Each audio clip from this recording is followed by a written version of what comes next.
অনেকদিন আগের কথা। এক ঘন অরণ্যের মাঝে বাস করত নানা রকমের প্রাণী, বিড়াল, হাতি, শিয়াল, ভালুক, ইঁদুর আরো কত কি। তারা মিলে মিশে বেশ সুখেই ছিল। কিন্তু একদিন বনে প্রবেশ করলো এক ভয়ঙ্কর বাঘ। বড় বড় চোখ, মোটা গলা আর গর্জন শুনলেই শরীর শিউরে ওঠে। বাঘ গর্জে বলে, এই জঙ্গল এখন আমার। প্রতিদিন একটি প্রাণী খাবো। কেউ পালালে পুরো বন পুড়িয়ে দেব। বেচারা প্রাণীগুলো খুব ভয় পেয়ে গেল। শুরু হলো এক এক করে প্রাণী বেছে দেওয়ার পালা। এক এক করে সবাই পালাক্রমে বাঘের খাবার হতে লাগলো। এভাবেই একদিন পালা এলো ছোট্ট বিড়ালের। সবার ছোট কিন্তু ভীষণ চালাক। ভালুক এসে কান্না করে বলল, ও বিড়াল ভাই, এবার তুই যাবি বাঘের কাছে। কি হবে তোর? বিড়াল হেসে বলল, চিন্তা করো না ভাই, আমি তো ছোট, কিন্তু বাঘকে দেখিয়ে দেব কে সত্যিকার বড়। বিড়াল একা একা বসলো এক কোণে, মাথায় শুরু করলো ভেবেচিন্তে একটা জবরদস্ত চাল চালার পরিকল্পনা।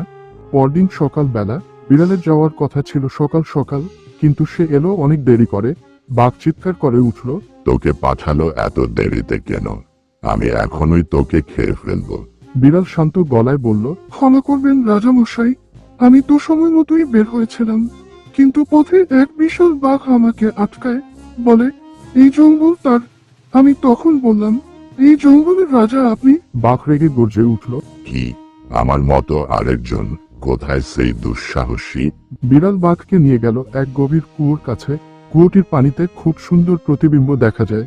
বিড়াল গম্ভীর গলায় বলল, এই কুয়োর নিচেই সেই বাঘ লুকিয়ে আছে। ও আমাকে অনেক অপমান করেছে।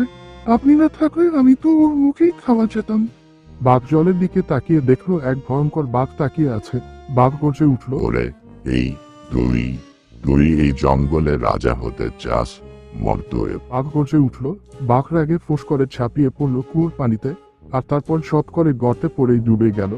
বোকা বাঘ, নিজের ছায়া চিনতে পারলে না, এখন আমরা মুক্ত। তখন পুরো বন আনন্দে ফেটে পড়ল। সব প্রাণী বিড়ালকে ঘিরে নাচলো, হাসলো, গান গাইলো। হাতি বলল, আজ থেকে তুমি আমাদের বুদ্ধির নায়ক। বিড়াল মাথা নিচু করে বলল, জোর না থাকলেও যদি বুদ্ধি থাকে তবে কেউ হারাতে পারে না।